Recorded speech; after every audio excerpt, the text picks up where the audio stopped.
नमस्कार बंधु मैंने आज रेसिपी हूँ छोट आलू रे भजा।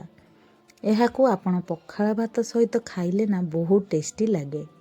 चलतु रेसिपीटी स्टार्ट करवा। जदि मो चैनल नुआ अच्छा ताहले चैनल को सब्सक्राइब निहाती करंतु। पाखरे थिबा बेल आइकन को भी दबाई दियंतु जहाद्वारा मोर सबू नोटिफिकेशन आपण पाखरे पहुँची पारिबो। जदि फेसबुक पेज रे देखुचंदी ताहले चैनल को फॉलो निहाती करंतु। वेलकम टू माय चैनल रोसे विथ सरिता। तो प्रथमे मुझे आधा केजी छोट आलू नहीं यह दुई फाड़ करी आमे काटी नेबा।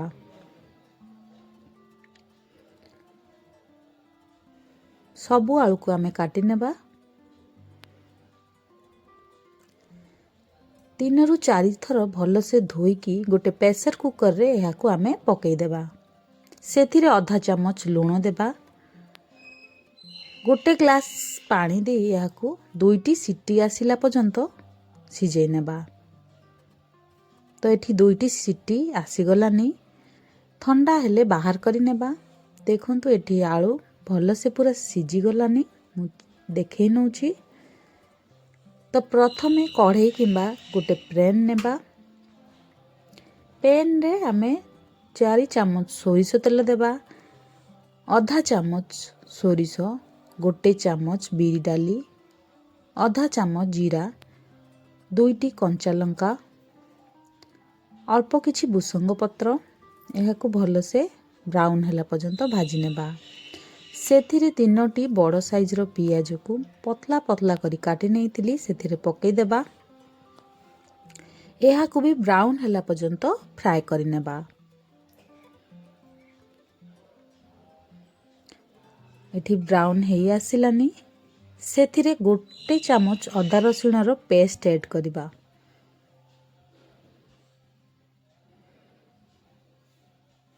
यह को भी भाजी नेबा।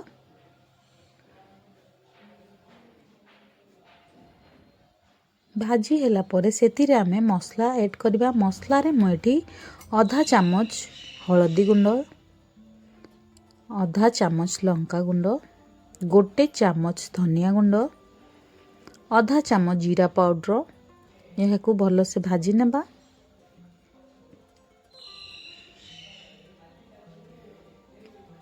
एठी मसला पूरा भल से भाजी आसिलानी सेथिरे सिझे रखिथिबा आलू को पकई देबा।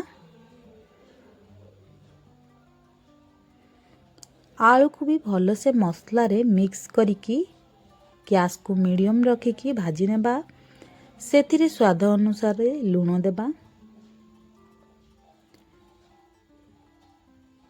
कवर करिकी यह को 2 ରୁ 3 मिनट भाजी नेबा।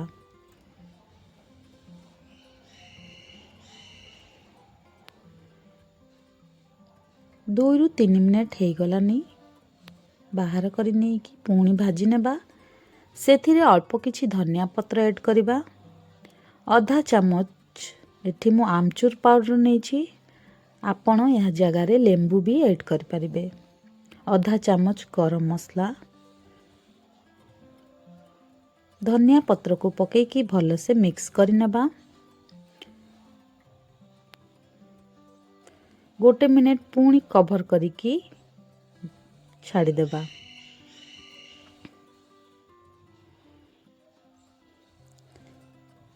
तो एठी गोटे मिनट हो गलानी गैस को बंद करी देबा। आजिर रेसिपीटी केमिति लागिला कमेंट करने को जमारू भूलिबेनी। जदि चैनल रे नुआ अछंती ताहले चैनल को सब्सक्राइब निहाती करंतु। धन्यवाद।